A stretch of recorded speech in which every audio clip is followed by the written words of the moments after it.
senhor. Seja bem-vindo à rede de segurança colaborativa Co-Security. A Co-Security chegou no seu bairro trazendo o conceito de colaboração e participação coletiva na segurança da região. A partir de agora, você e a sua vizinhança estão unindo forças para abraçar um projeto unificado e estratégico. O conceito segurança colaborativa é muito mais do que monitorar as ruas com câmeras. É, na verdade, uma mudança cultural que une moradores, comerciantes e empresas com o objetivo de construir uma ampla rede de proteção para inibir que criminosos ajam nessa área. Com dezenas de câmeras monitorando ruas e calçadas, vamos construir uma verdadeira muralha virtual de proteção que irá afugentar a criminalidade para longe. Nossa central entra em contato com o poder público sempre que é demandada em uma ocorrência. E a polícia contará com as nossas imagens, captadas de vários ângulos e pontos estratégicos para auxiliar nas investigações e no combate ao crime. Nossos produtos estão disponíveis em 3 versões: Vision Tower, Wall Tower e Compacto. Todos eles trazem uma comunicação visual padronizada e ostensiva que mostra que nessa área existe uma rede de segurança profissional e organizada entre vizinhos. Munidos de QR Code, qualquer pessoa pode acessar nossa central e reportar um incidente. Assim que alertada, nossa equipe acessa as câmeras e inicia seu trabalho de auxiliar a polícia na identificação e até na detenção dos transgressores, levando as investigações para um novo patamar. Nossas câmeras são de última geração e alta definição. Com o tempo, serão capazes de reconhecer comportamentos estranhos com o uso da inteligência artificial e até detectar possíveis infrações de forma automática. Esse é o futuro que estamos construindo hoje. Na medida que novas tecnologias surgirem, poderemos ativá-las em nossa rede de proteção e você já faz parte disso imediatamente.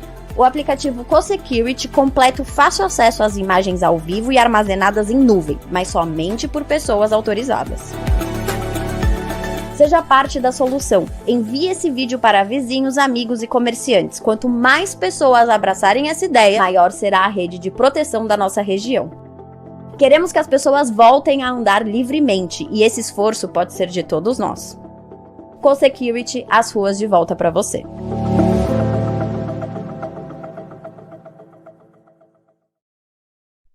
Co-Security, as ruas de volta para você.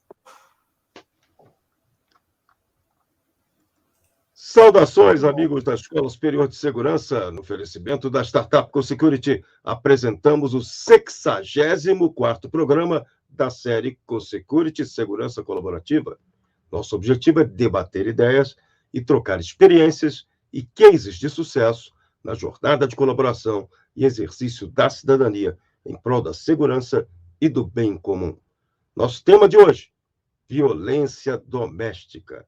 Você vai ver, você vai assistir, vai conhecer uma abordagem bastante diferente de um tema que mereceria maior seriedade da sociedade brasileira. Porque o problema da violência doméstica ele está associado hoje bastante, não só à intolerância, mas também à questão dos vícios, né? Alcoolismo tem sido uma desgraça que ajuda a bombear essa questão da violência doméstica. Então, vamos tratar desses assuntos com 2 grandes especialistas. Primeiro, participam dessa edição conosco Eugênio Moretson, coronel veterano de infantaria do Exército Brasileiro, bacharel e mestre em ciências militares pela Academia Militar das Agulhas Negras, especialista em operações de inteligência pela Agência Brasileira de Inteligência, Peço perdão a vocês hoje que eu estou com uma gripe que é pior que a violência doméstica.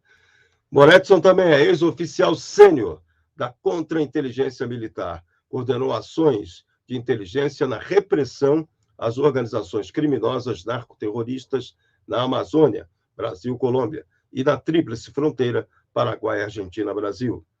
Professor das disciplinas Operações de Inteligência da Escola Superior de Segurança. Criador e professor da metodologia APLIS, Arranjos Produtivos Locais de Inteligência e Segurança para pequenos municípios fazerem frente às ameaças do cangaço moderno. Também é expert em operações especiais corporativas, contra-espionagem e operações sigilosas. Conosco também outro grande especialista no tema, Odair Rogério Sobreira Xavier, delegado de polícia em Santa Catarina. Tem experiência na área de ciência política e social, com ênfase em direito, segurança pública e defesa civil. Ministrou vários cursos de qualificação e formação profissional para policiais civis e guardas municipais, como professor da Acadepol de Santa Catarina. E como professor convidado, participou de vários seminários e eventos, realizou diversos cursos nas áreas de Direito, Sociologia e Meio Ambiente. Titular da Delegacia de Proteção à Criança, Adolescente, Mulher e Idoso em São Bento do Sul. Atualmente, é delegado regional de São Bento do Sul. Principais cursos de formação e qualificação profissional dele: psicologia criminal, policiamento comunitário, liderança, gerenciamento de crises, ética no serviço público, planejamento estratégico, segurança da informação, combate à lavagem de dinheiro, combate às organizações criminosas, ações táticas avançadas em área de risco, prevenção ao uso indevido de drogas. É o tema que vai também ser muito tratado hoje. Conosco, nessa noite, Marcel Bussolin Marques, gerente de relacionamentos da startup CoSecurity, economista pela Universidade Mackenzie, foi um dos responsáveis pela implantação do programa City Câmeras na cidade de São Paulo, quando atuou na Secretaria Municipal de Segurança Urbana. Então, é com eles que vamos tratar desse assunto, segurança doméstica. Vou dando boa noite aos três, pedindo desculpa novamente à nossa audiência pela minha ausência absoluta de voz. Está uma coisa horrorosa, mas mais horrorosa que a minha voz é a violência doméstica no Brasil. Boa noite para vocês.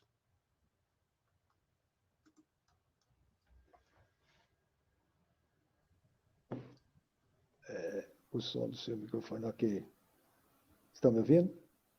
Estamos ouvindo. Vamos começar pelo Moretti. É um prazer estar aqui. Muito obrigado pela oportunidade.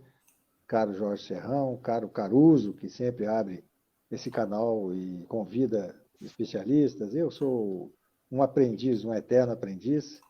Tenho o prazer de estar hoje com Marcelo Bussolin, que eu tenho o prazer de conhecer.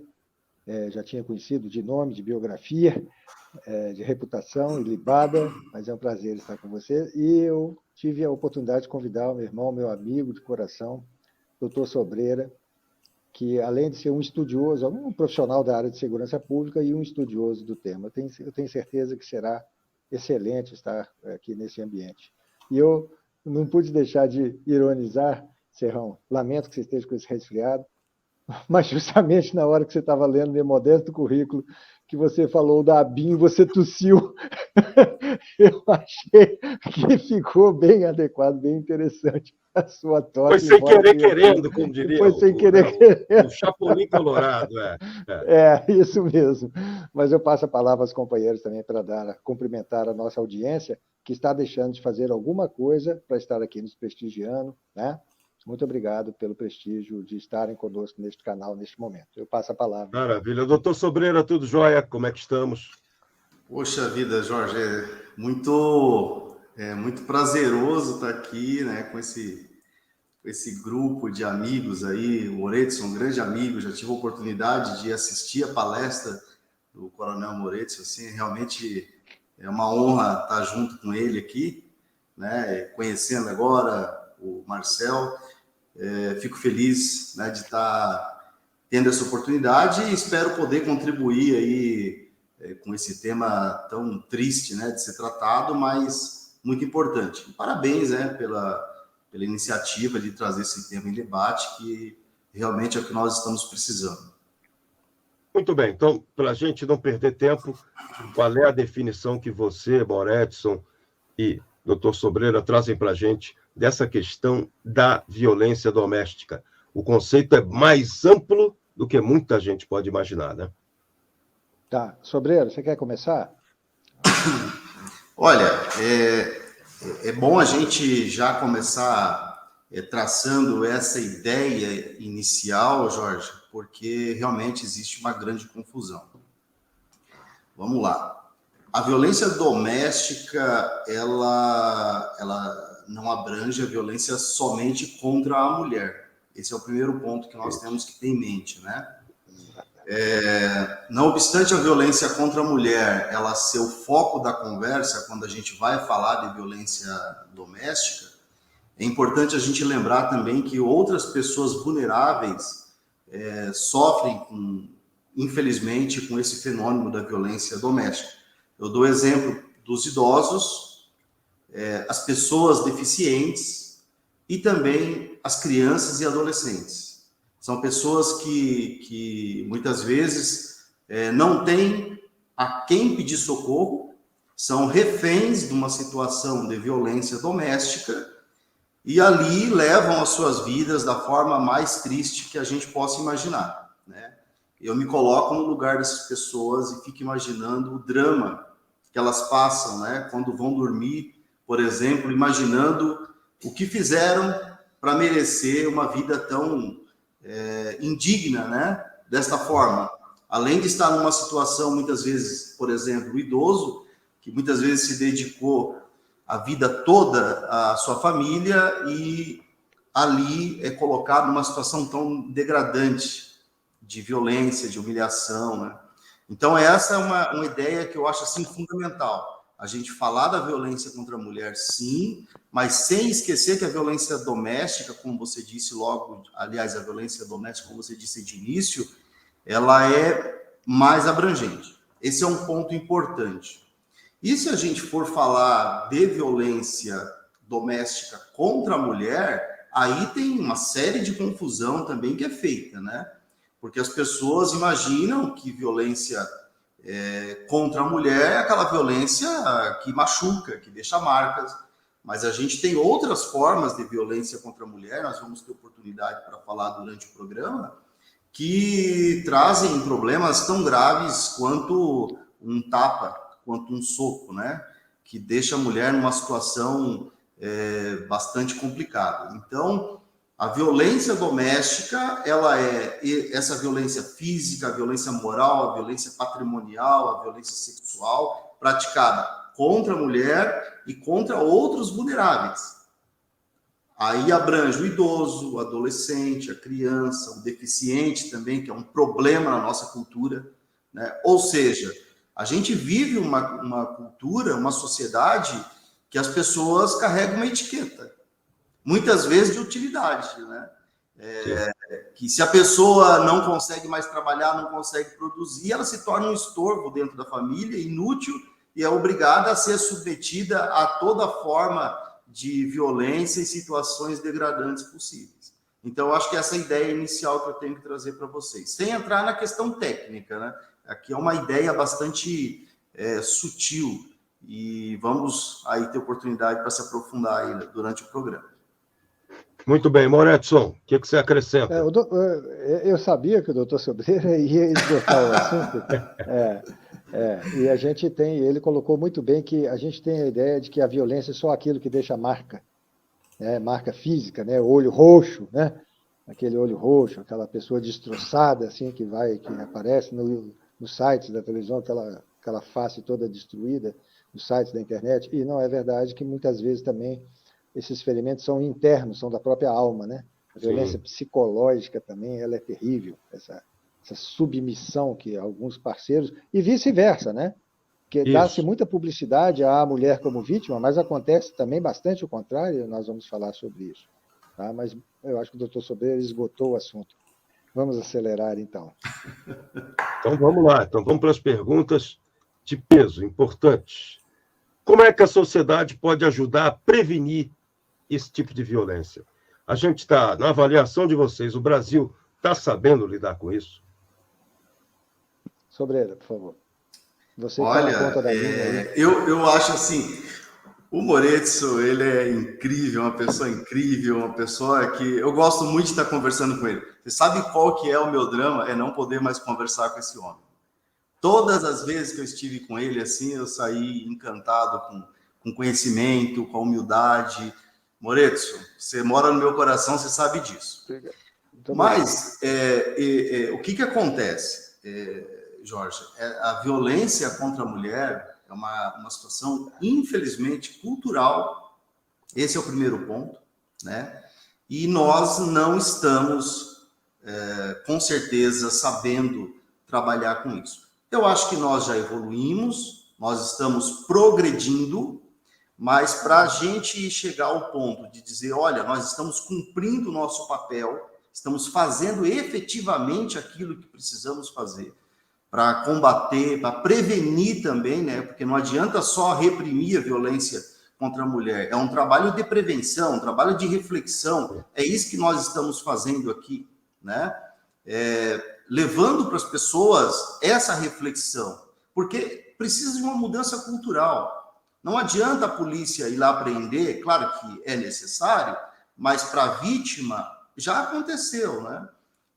Você pega a situação da mulher que sofre uma violência, uma agressão grave, muitas vezes uma situação lamentavelmente irreversível, perde a vida, a prisão do autor, que é uma coisa necessária a ser feita, uma resposta para a sociedade, não é aquilo que nós precisaríamos ter feito, né? A gente precisaria ter evitado essa violência. Eu digo isso porque é o seguinte, nós temos aí, não é só no Brasil também, viu? Nós temos pesquisas, por exemplo, pesquisas sérias feitas pela Organização Mundial da Saúde, que diz que 33% das mulheres sofreram ou sofrem violência doméstica. Então, a gente tem uma situação de pandemia, é uma coisa assim assustadora, né? E nessas pesquisas, para a gente ter uma ideia mais clara, 70% dos entrevistados disseram que conhecem uma mulher que sofreu algum tipo de violência, né? É claro, disse muito bem o Moreto que nós temos aquela violência que machuca a alma, né? Nem sempre é aquela violência que a gente vê, a gente percebe fisicamente. Mas são dados assustadores, porque nós temos um alto índice de violência sexual, inclusive contra mulher, criança, e é um grande problema, e aí praticado no seio do lar, dentro das suas casas, muitas vezes pelos parentes mais próximos, inclusive pai, padrastos, tio, irmão, né? Então você percebe que é uma violência cultural.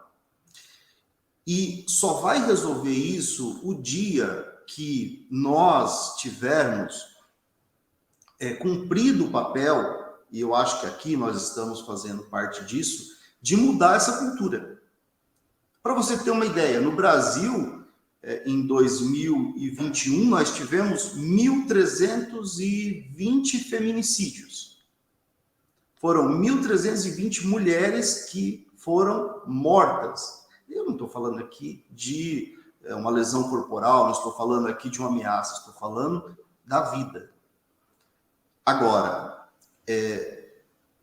essa cultura do machismo, essa cultura de uma sociedade patriarcal, né, de coisificar a mulher, de ter dono, de ser dono da mulher, o homem ser dono da mulher, é uma coisa que ainda, infelizmente, vai levar muito tempo para a gente mudar. Por quê? Se a gente pegar até recentemente 2005, para você ter ideia, 2005, né? Se o autor de um crime sexual, por exemplo, que se casasse com a vítima, ele não era punido. A gente tem uma situação legal, legislativa, por exemplo, o Código Civil de 2016, que ficou em vigor até 2002, autorizava o marido a anular o casamento se a mulher fosse, literalmente, o que falava, deflorada. O marido poderia, ou seja, é como você ir comprar uma geladeira na loja e vir com o motor estragado. Entende? É a coisificação da mulher. Ou seja, o homem para ele, a mulher só era mulher, só tinha direitos a ser tratada como pessoa se fosse aquilo que ele queria. e não aquilo que ela era. Ou seja, é aquilo que se dizia lá em Kant, que a pessoa humana não pode ser tratada como objeto, como meio, para satisfação de alguém. Então, a mulher servia para satisfação dos interesses masculinos. E ainda serve, né? A gente tem que ser sinceros, que ainda muitas mulheres são tratadas dessa forma. A mulher não era tratada como um fim em si mesmo, ou seja, deveria ser respeitada, ter seus direitos respeitados, a sua dignidade respeitada por ser uma pessoa, mas por ter uma relação de posse do homem. Então, se não fosse aquilo que ele esperava, ele anulava o casamento, né? A mulher, olha que coisa maluca, a mulher poderia ser capaz, pelo Código de 16, e eu estou falando isso porque é recente, né, na história, a mulher poderia ser capaz, se ela casasse, ela se tornaria relativamente incapaz. Tudo que ela precisasse, ela fosse fazer, ela precisaria de uma autorização do marido, sob pena de se anular do negócio, o contrato, a compra. Então, assim, é uma coisa maluca. Se a gente falar em questão política, por exemplo, a mulher só teve direito de votar em 1932. E ainda era um voto muito restrito. O voto pleno da mulher só foi reconhecido em 1934, pela Constituição de 34. Então, a gente tem uma situação totalmente reveladora de uma sociedade machista, de uma sociedade patriarcal, e que ainda a mulher é tratada como uma pessoa de segundo plano. Ela é menos importante. A questão do mercado de trabalho, a gente percebe muito isso. A gente ainda tem muito pouco, né, as mulheres em postos de lideranças de grandes empresas. Na política ainda a gente vê muita fraude para conseguir cumprir a cota mínima de mulheres na candidatura. Enfim, a gente poderia chegar aqui e ficar discutindo N exemplos, né? Mas, infelizmente, a gente tem que ser realista, tem que olhar para o problema, assumir que o problema existe, o que nós estamos fazendo aqui, né? Nós, homens, assumindo que o problema existe, para a gente começar a trabalhar mais forte nisso e tentar mudar essa cultura machista. Então, respondendo a sua pergunta, eu acho que nós evoluímos, nós estamos no caminho certo, mas ainda não estamos preparados. Falta muito ainda para a gente conseguir chegar lá e falar, nós estamos fazendo o nosso papel definitivamente bem. Detalhe, não só pelos homens, porque as mulheres ainda carregam essa cultura, muitas vezes aceitando esse machismo e muitas vezes até praticando esse machismo. E não estou falando com qualquer demagogia, não. Eu tenho 2 filhas, né? Eu tenho uma vida inteira vivendo com mulheres, né? Na minha casa, até a cachorra, não é cachorro, é uma cachorrinha, e sou titular da Delegacia de Proteção à Mulher, trabalhei muitos anos com isso, e infelizmente é um problema que a gente não pode ignorar, né? Não dá para dizer que está bom, não está. Está péssimo ainda, entende? Então, eu acho que temos muito a fazer. Vamos lá. Vamos lá. Morexon, o que você ainda pode acrescentar de mais grave a essa situação? Vamos lá. Só aplaudir o professor aqui. E assim, gente, realmente, como toda mudança perene, ela tem que passar obrigatoriamente pelo processo educacional. Isso é um movimento que tem que ser combinado com todos os atores sociais. Na escola é muito importante, desde pequenininho, né, educar os meninos, né, a proteger as meninas, né, a ter cuidado com elas, a dar precedência a elas, né, e a Igreja Católica também precisa descer um pouquinho desse pedestal machista, né? Jesus Cristo é Jesus de todos nós, ele não ele abstrair essa figura do homem, né? Não é mesmo? A Igreja Católica ela contribui muito para isso, porque o padre, o celebrante é homem, né? A mulher não é digna disso, não é mesmo? Nós aceitamos isso, né? Nós convivemos com isso há 2023 anos. Mas isso reforça essas questões machistas da Igreja Católica, né? A começar pelo celibato dos padres, que eu sei que é um dos dogmas da igreja, mas o celibato dos padres, qual é o resultado prático disso? São esses abusos que a gente vê com sacristão, com coroinha, com não sei o que, está aí. O famoso celibato, o que resolve?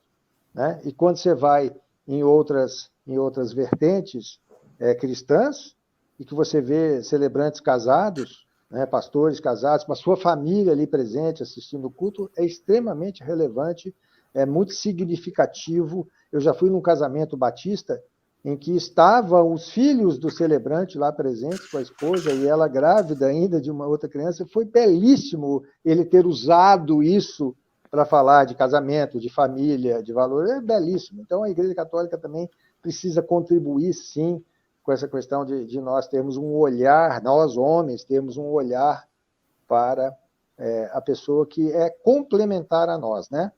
Que tem muito também hoje no mercado, eu que estou no mundo corporativo assisto isso muito de perto, essa questão da competição, né?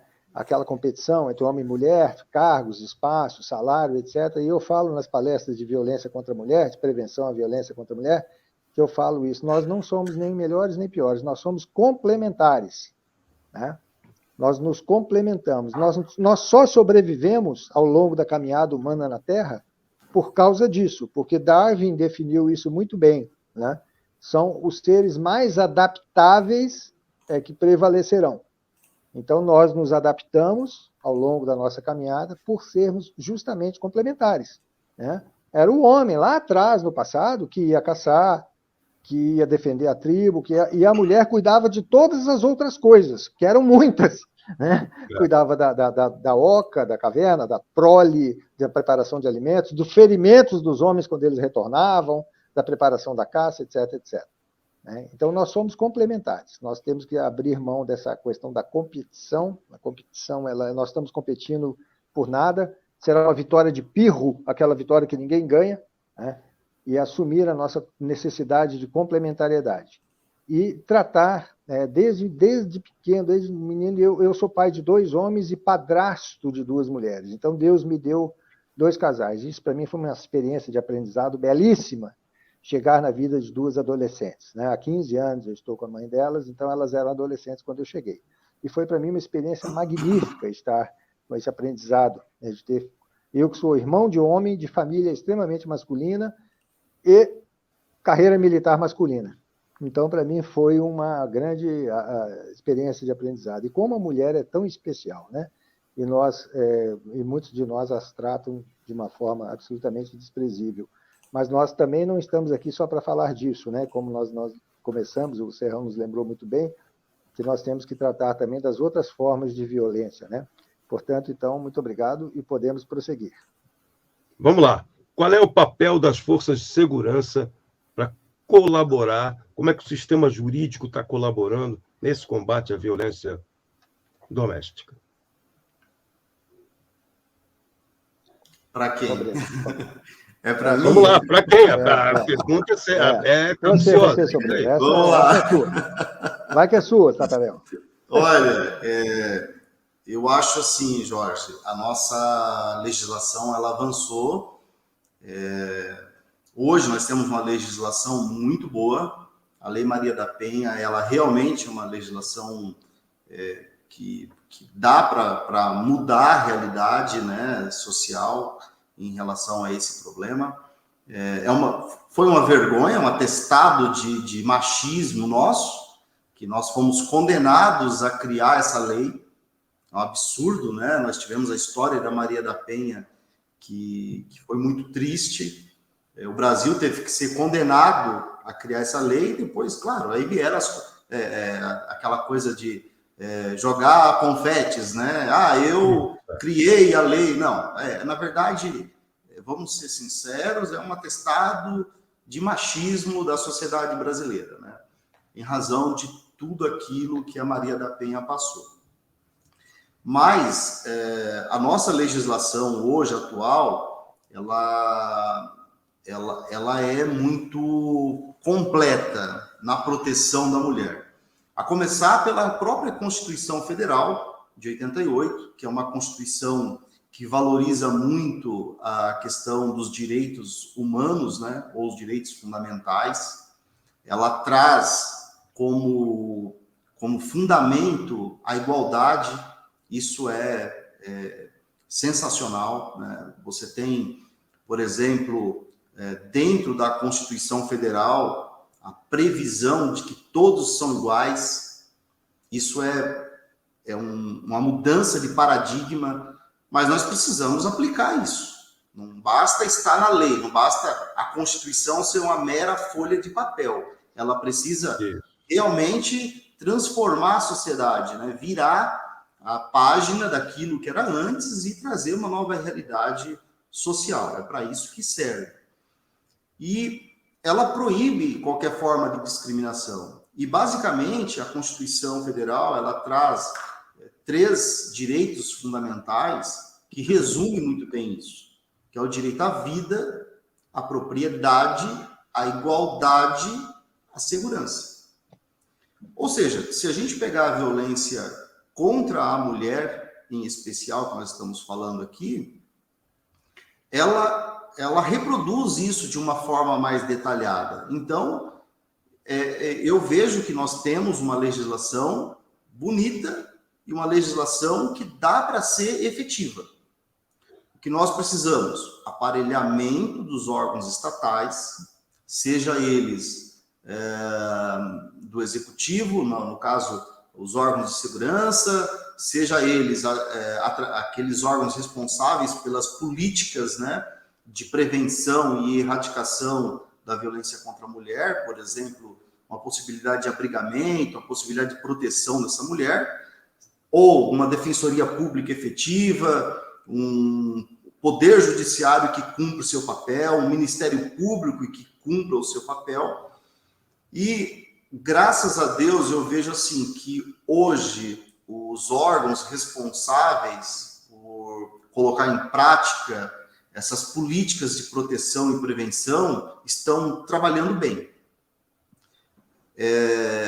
Eu pego, por exemplo, na minha área, Santa Catarina foi o segundo estado a criar uma delegacia de proteção à mulher. O primeiro foi São Paulo, e depois veio lá nos anos 80 a delegacia de proteção à mulher em Florianópolis.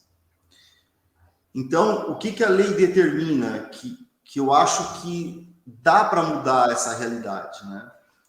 Assim que o delegado de polícia, por exemplo, ele tomar conhecimento, ainda que na iminência da violência acontecer, não precisa nem ter acontecido. Ele precisa tomar todas aquelas providências que sejam necessárias e suficientes para a proteção dessa mulher. E aí você tem diversas providências. A lei traz um rol exemplificativo, por exemplo, a proteção dela, o acompanhamento dela para pegar seus pertences em casa, o abrigamento, acompanhamento dessa mulher, o transporte, enfim, tem várias providências que devem ser tomadas, né? Além de outras que eventualmente possam surgir ali na situação em concreto. Então, eu vejo que a legislação ela é boa. Ela traz, por exemplo, medidas protetivas que realmente protegem a mulher. Por exemplo, nós temos a possibilidade do afastamento dessa mulher, do afastamento do agressor do lar conjugal. Aí você tem hoje, inclusive, o cara nem precisa, ele nem precisa efetivamente praticar uma violência contra a mulher. Se ele apenas violar essa medida protetiva, ele já pode ser preso em flagrante. E nem cabe fiança na delegacia. Ele vai direto para o presídio, né? Então, acho que a legislação ela é boa. É claro que segurança 100%, nós que estamos aqui falando com pessoas especializadas nessa área, ela a segurança 100% é um objetivo ideal, isso não existe, né? Sempre existe um risco, uma possibilidade, mas a lei do jeito que ela com todas as ferramentas que ela proporciona aos profissionais de proteção, seja polícia, Ministério Público, Poder Judiciário, ela consegue trazer uma proteção para essa mulher de uma forma efetiva. Aí você pode me perguntar, mas como estão as estatísticas? O problema é é que a gente vai rodar nessa análise e vai cair na questão da cultura. Então, não adianta, como eu mencionei ali de início, não adianta só a polícia ter ferramenta, não adianta só a polícia conseguir trabalhar, não adianta só aprender. Nós precisamos ter, como manda a lei, políticas integradas também de prevenção e erradicação. Porque esse homem, ele vai para o presídio, se não for um crime que chega a uma situação extrema, em breve ele vai sair. Se ele sai desse núcleo familiar com essa mulher vítima, daqui a pouco ele se agrega a outro núcleo familiar e essa violência só reproduz. Os filhos vê essa violência e vão reproduzir em outros núcleos familiares. As filhas vão ver essa violência e vão entender como normal e vão aceitar essa violência em outros conjuntos agregados, em outros arranjos familiares. Então, o que nós precisamos é uma mudança cultural. Eu acho que a polícia está fazendo a parte dela, a lei está fazendo a parte dela, o Poder Judiciário, o Ministério Público, mas precisamos mais.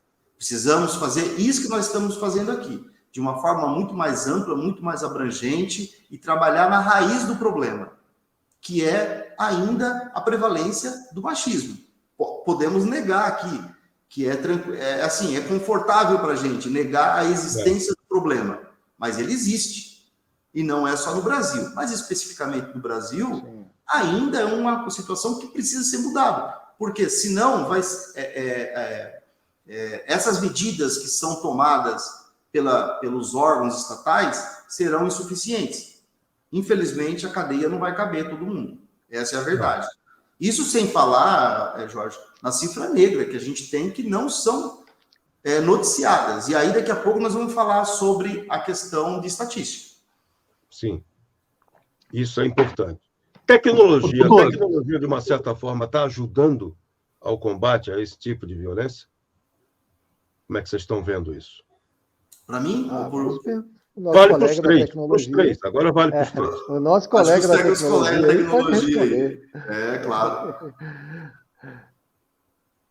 Não, eu ia perguntar para o doutor Serrão se ainda muitas queixas são retiradas, né?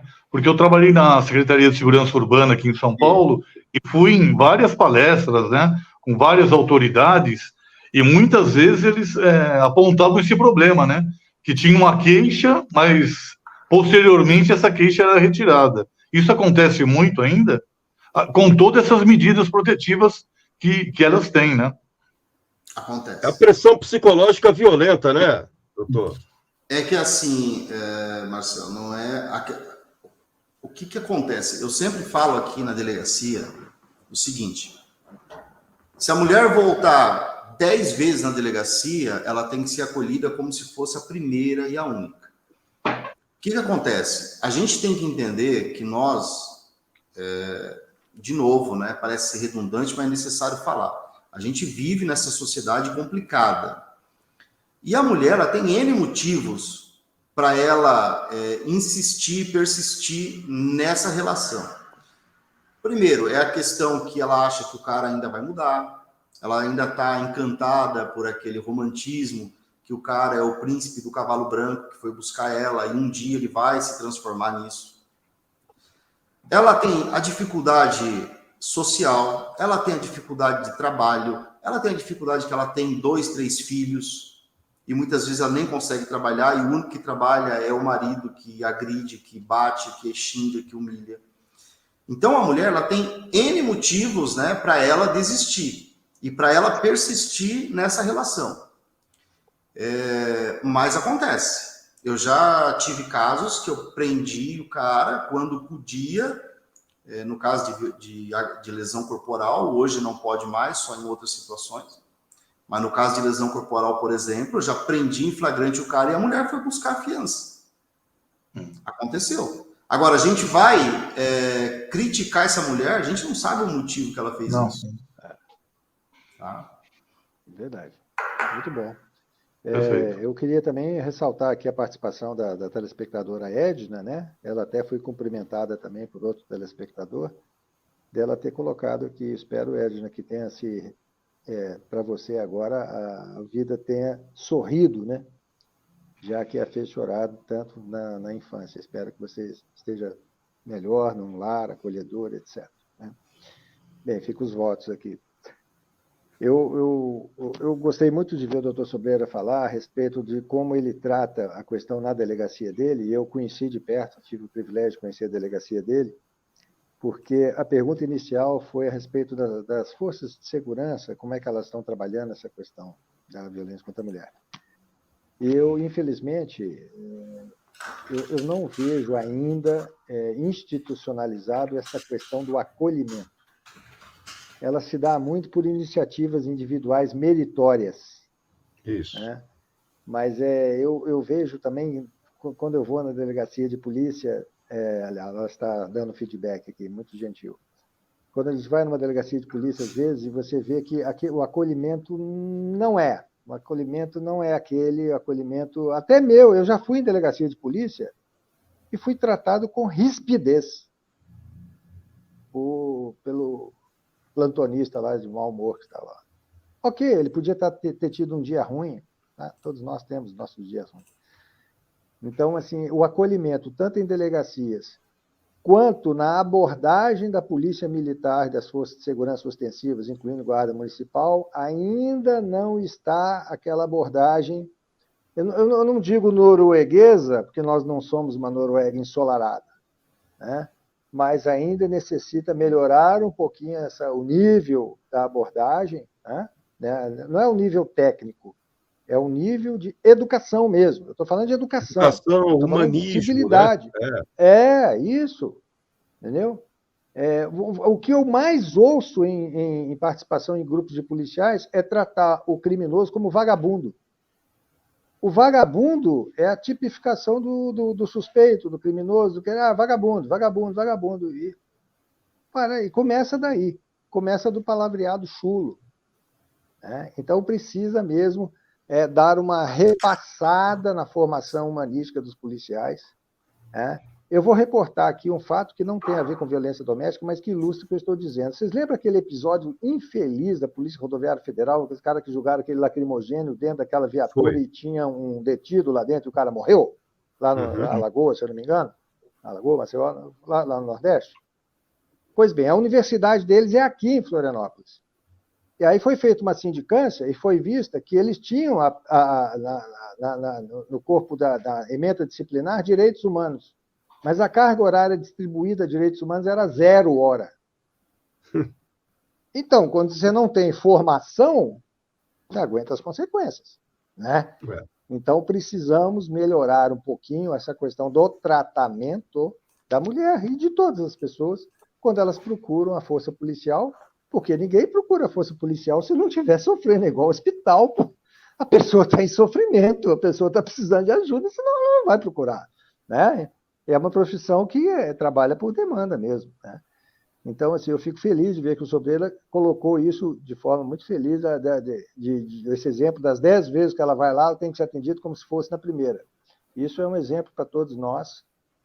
Eu acho que temos que melhorar, sim.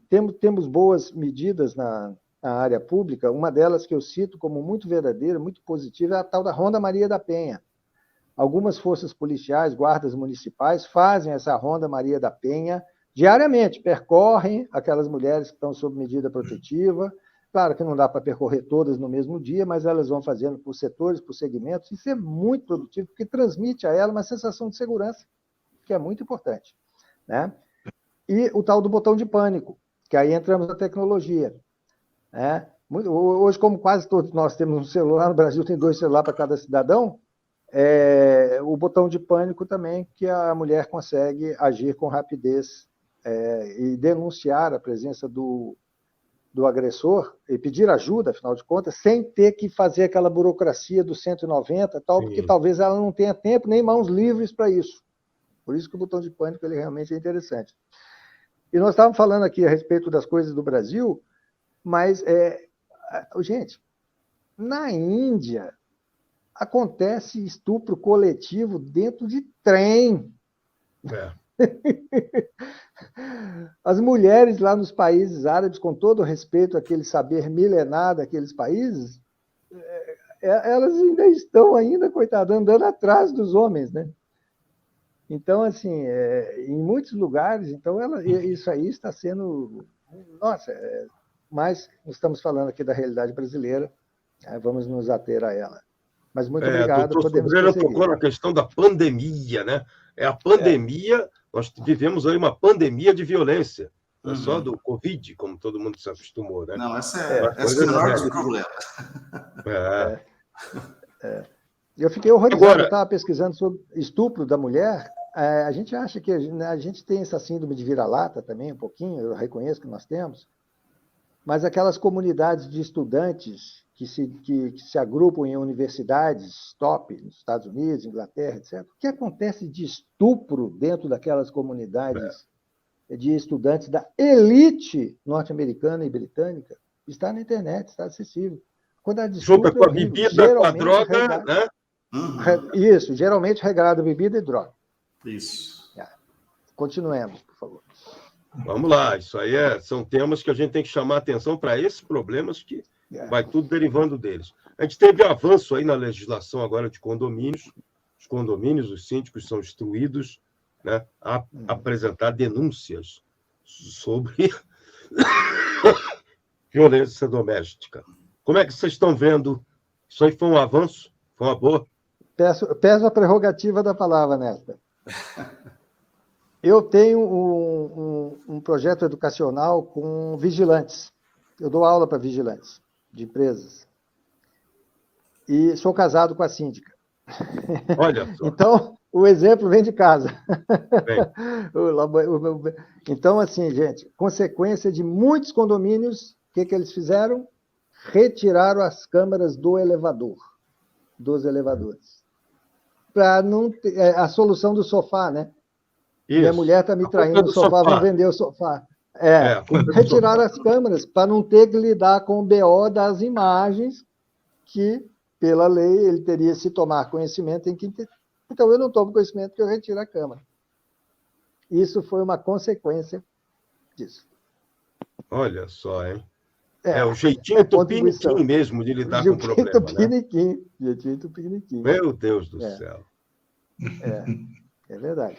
Aliás, as câmeras de vigilância, elas têm um papel fundamental na sequência de medidas de segurança orgânica, corporativa, pública, etc, etc. Mas elas deixam um legado, que é o legado da responsabilidade. A LGPD nos chama a atenção a respeito disso. Isso. Então, câmeras de vigilância em condomínios, na área de lazer, que tem a piscina, por exemplo, geralmente eles colocam aquela câmera dome lá em cima, mais alta, né?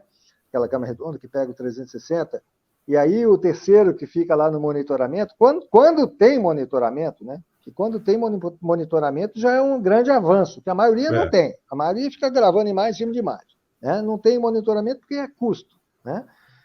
Aí o camarada fica dando zoom nas moças bonitinhas de biquíni. Isso acontece direto. Né? Aí ele grava imagem com o celular dele, etc.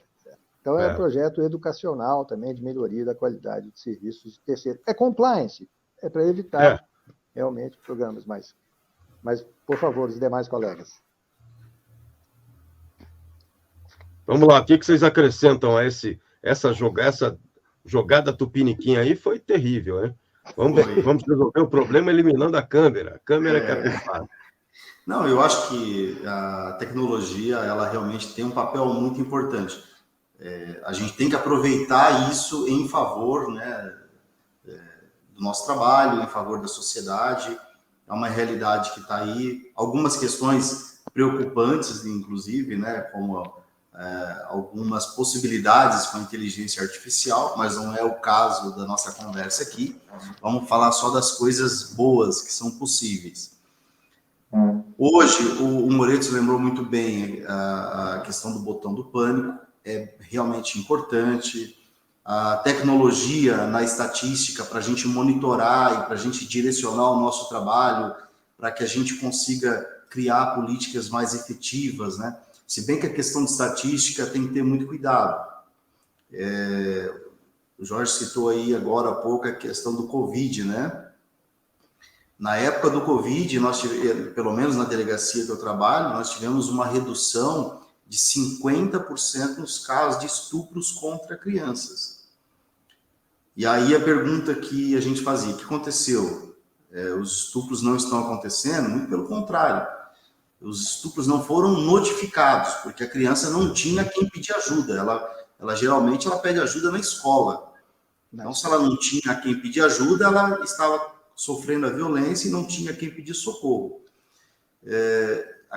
Por isso que eu falo, a questão de estatística, eu sempre fico com o pé atrás. Tem um livro bem legal que chama A Equação do Crime.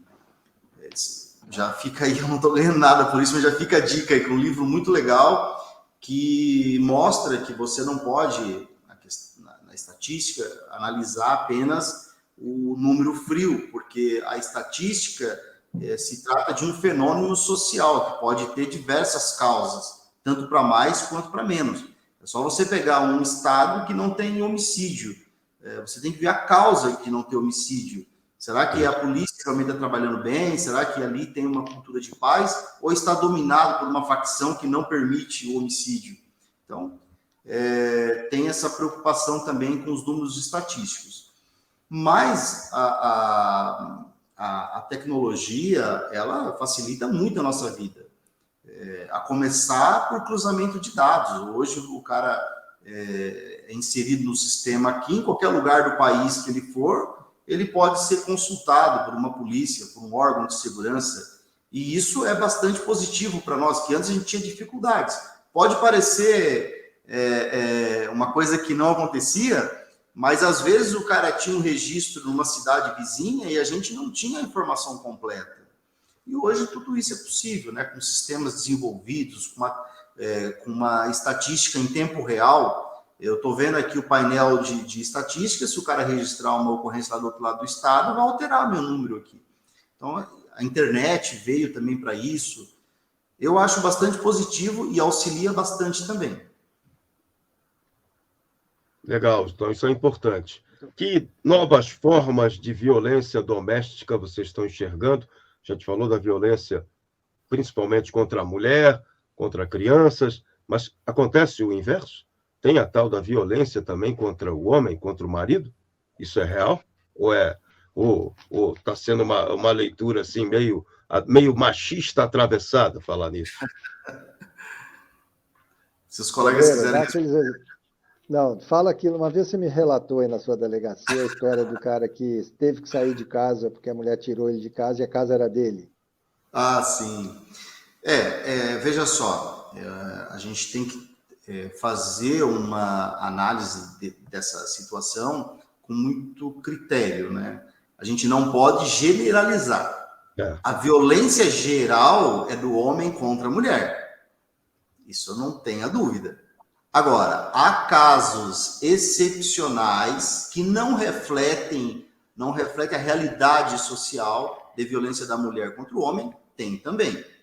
Há casos de mau uso da lei, tem também. Há casos de falsos relatos na delegacia, de pedidos de medidas protetivas, que eu falei com o Moretti uma vez, que há casos de mulheres que pedem medida protetiva apenas para conseguir a retirada do homem do lar, né? Porque de outra forma demoraria 1 ano, 2 anos, se fosse conseguir, e daí, sem falar na dificuldade de fazer partilha de bens e tal, então se transformou numa possibilidade de uma mulher fazer mau uso dessa medida protetiva como uma medida cautelar em favor dela.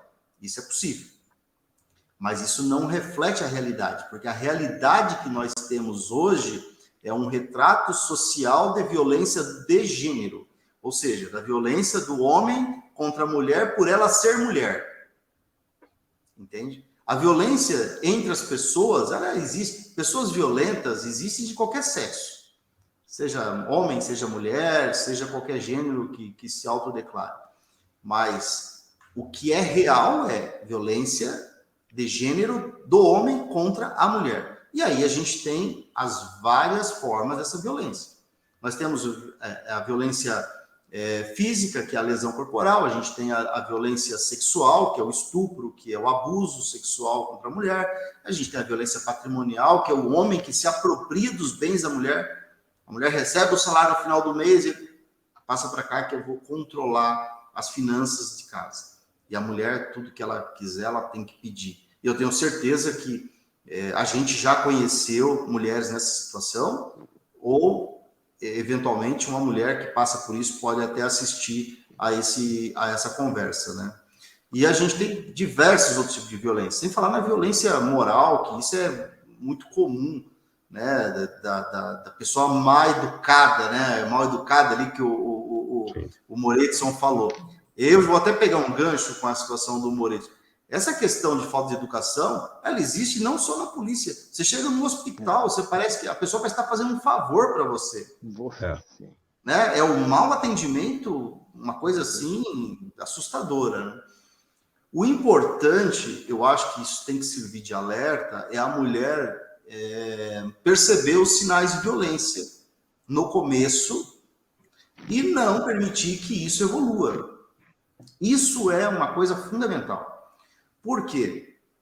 Porque no início da relação, geralmente, tudo é flor, né? Tudo são flores e tal, e chocolates, e, enfim, né? Elogios. Depois já é o xingamento, a humilhação, e a mulher permite isso. Depois já é o empurrão, aí o tapa, o soco, e aí é chegar até o casos extremos.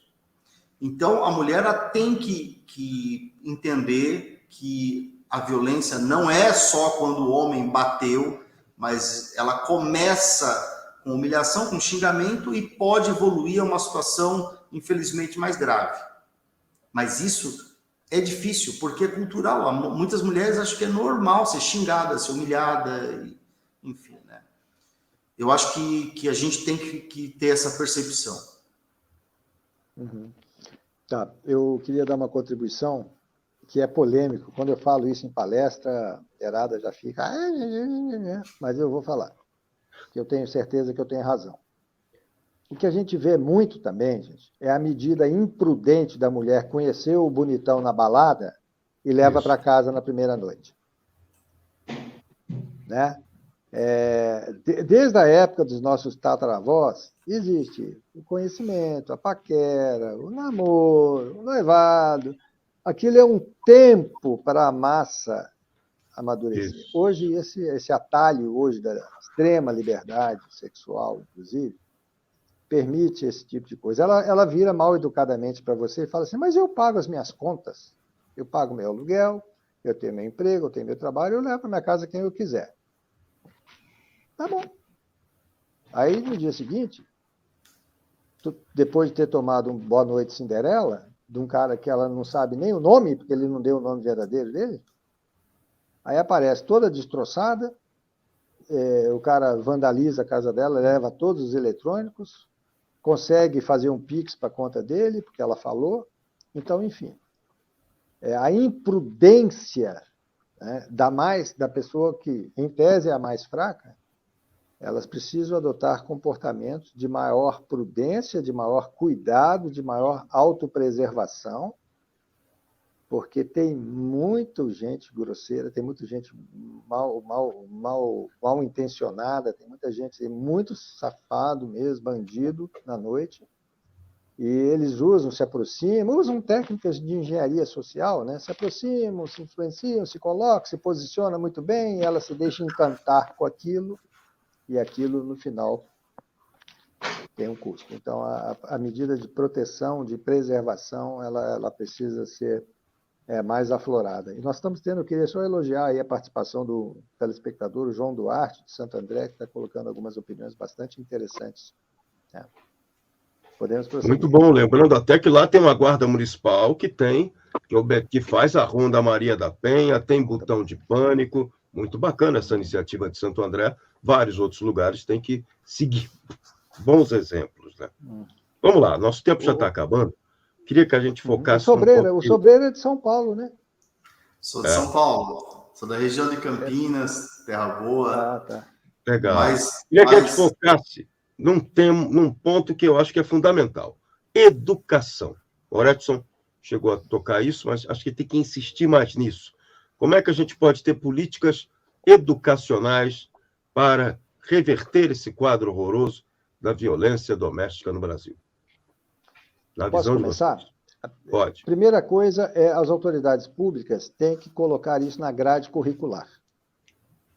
Tem que colocar educação sexual, tem que colocar educação de trânsito, tem que educação para a tolerância, para a convivência, e isso inclui racismo, questões de homofobia, né?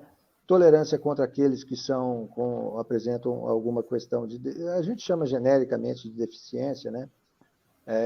Isso tem que entrar na grade, tem que estar no programa educacional.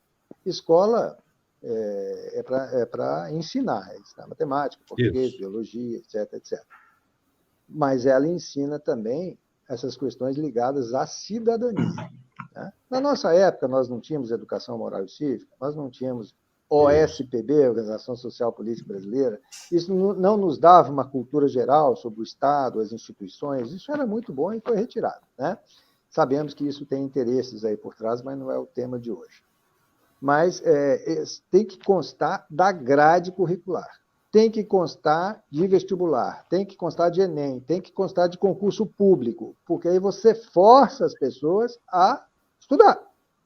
Estudar, você debater vai no cair na tema, prova. é isso aí. É isso mesmo, tá?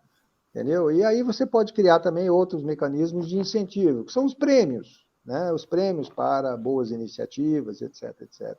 Eu acho que a questão educacional começa mesmo, tem que ter top-down, colocar na grade curricular e motivar os professores, né, para trazerem o assunto sempre que puder. Eu sou casado com uma professora de biologia, da rede estadual de ensino, e que quem as meninas procuram no ensino médio para elas que elas vão, é com ela que elas vão tirar a dúvida a respeito de pílula do dia seguinte, uso de preservativo. Então, ela é a professora que aglutina, né, esse momento, né, das meninas com 13, 14, 15 anos, elas encontram a confiança na professora para poder tratar desses assuntos. Elas não têm, muitas vezes, isso em casa. Então, olha o papel importante do professor nesse momento, né? Um professor educador, né? Porque elas não têm liberdade de falar isso com a mãe, então elas vão procurar ajuda com a professora. A minha palavra sobre educação é essa. Sobreiro, o seu complemento. Olha, que acontece? A questão ela tem que ser enfrentada como manda a lei, né? Com um conjunto articulado de ações. Então, a segurança pública, obviamente, tem uma responsabilidade muito grande nessa contenção da violência de forma repressiva. Faz algumas atividades preventivas, obviamente, mas o papel de prevenção, ele não nesse aspecto, eu estou dizendo, da violência doméstica, porque acontece dentro de casa. Você pode pôr uma viatura na porta de cada residência. Sim. Se tiver que acontecer a violência doméstica, ela vai acontecer dentro de casa, né? Então, na prevenção, a gente tem nossas limitações para trabalhar. Então, eu acho que o único caminho para prevenir é a educação. Não tem outra forma.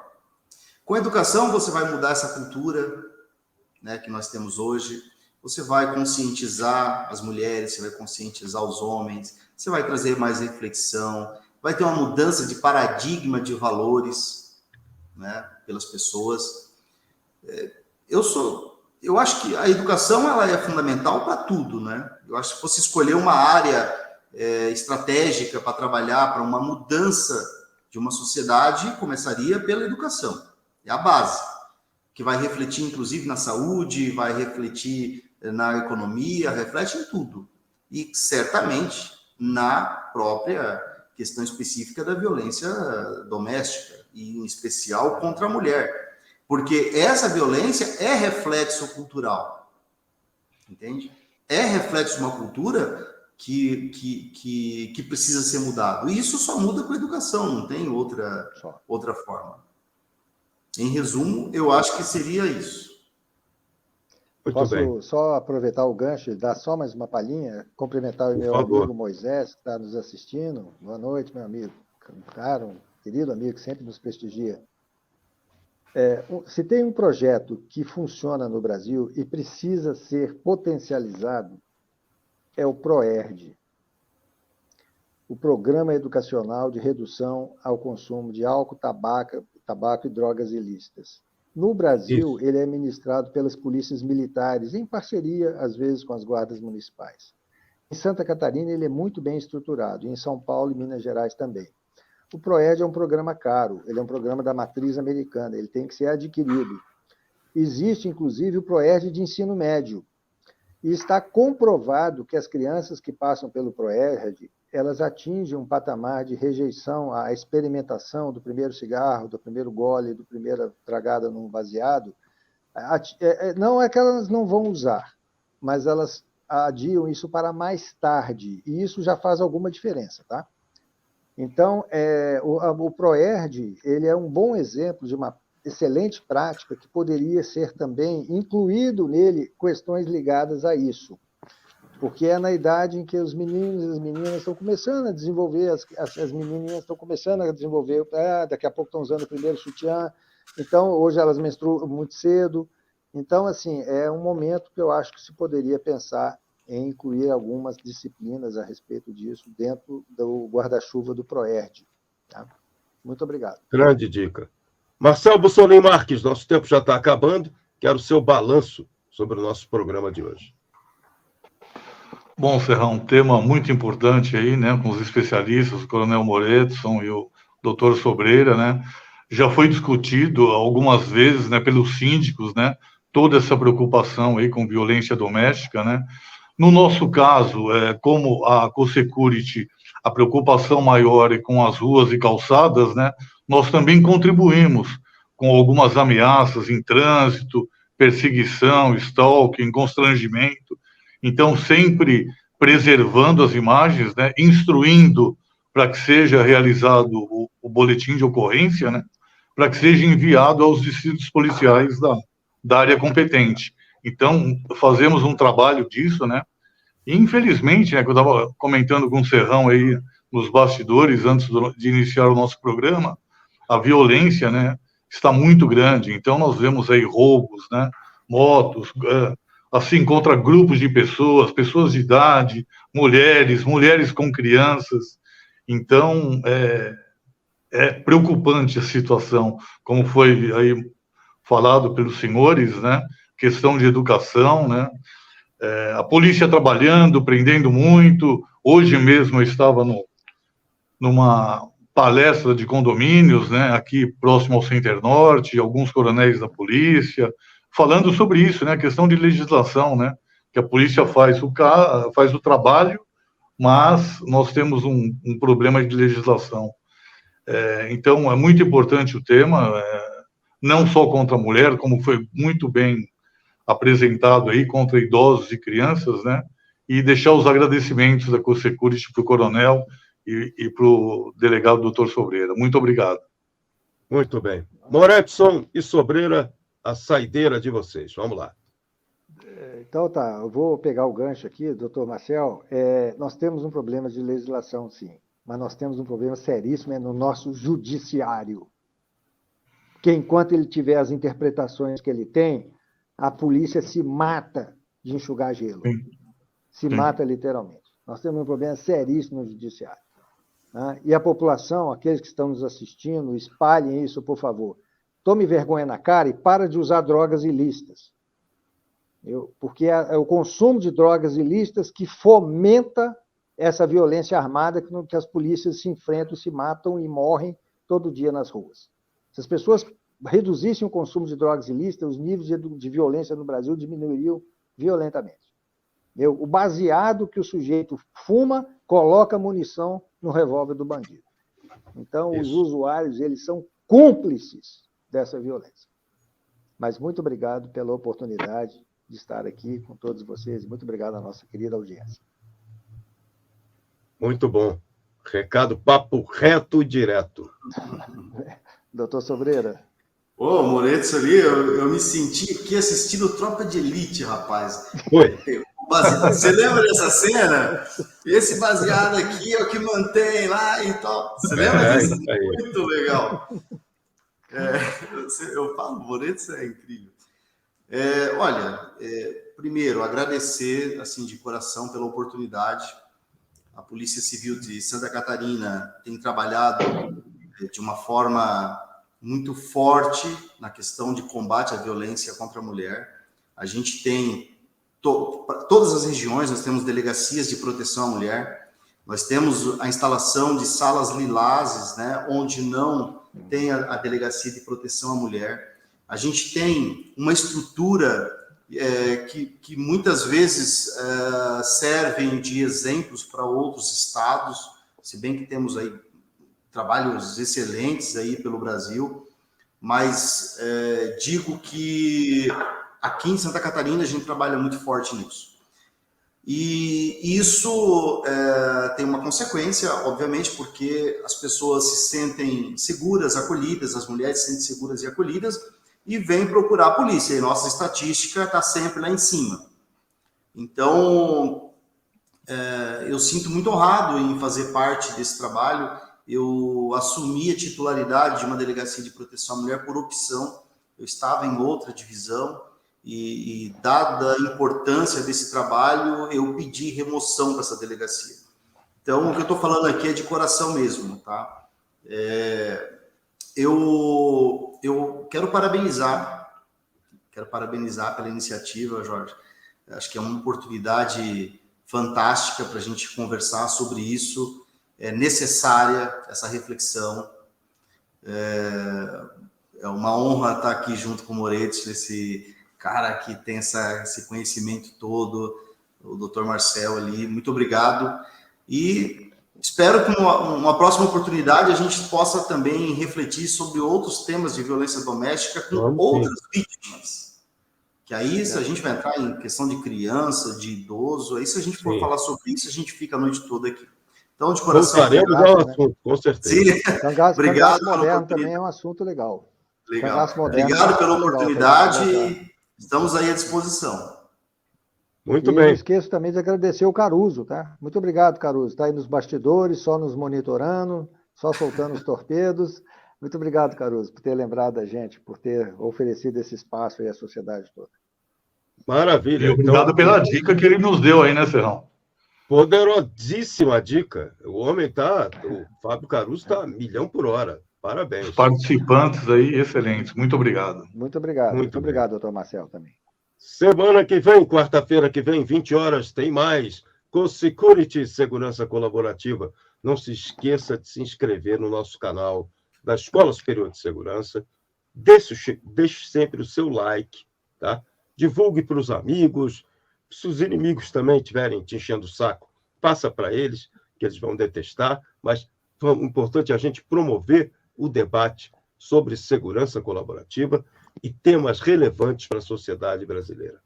Participaram do CoSecurity 64, Eugênio Moretson, Odair Rogério Sobreira Xavier e Marcel Bussolin Marques. Semana que vem tem mais. Quarta-feira, 20 horas. A todos um grande abraço.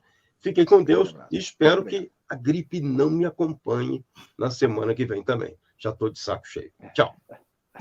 Boa noite. Obrigado, gente. Obrigado, Jorge. Tchau. Um abraço. Fiquem com Deus. CoSecurity é uma startup de tecnologia que, através do compartilhamento de câmeras de vigilância e central 24 horas, amplia o conceito de segurança privada para a segurança colaborativa. Somos a mudança que você esperava para trazer mais tranquilidade para a sua região. CoSecurity, as ruas de volta para você.